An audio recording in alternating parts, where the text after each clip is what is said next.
how to fix Steam can't find my installed games and showing it uninstalled. So everyone come back to the channel. So there are two methods to fix this problem. You just have to simply click on your library and see if there's your installed games showing or not. And if not, then you just have to simply go to your file explorer and open it. And then you just have to locate the Steam folder that is on my Windows C and on Windows program files x86. As you can see the Steam folder here. And from here, you just have to select the file folder where our games is installed.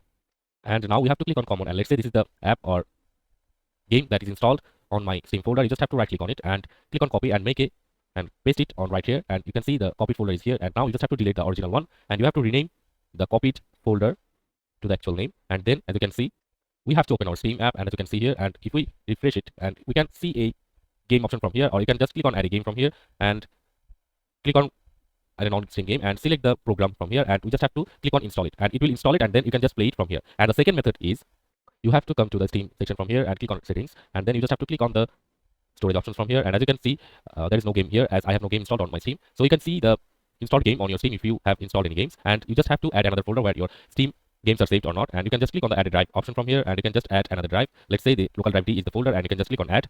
And after selecting it, you can just see or locate the program files or the games on the specific drive you have just added right now. And then you can just go back to your library, and then you can see the games from here, and the rest of the method is same. You just have to click on install it and install the game on your Steam, and then you can just good to go and play the game from your Steam app directly. So that's it for this video. See you on the next one, guys.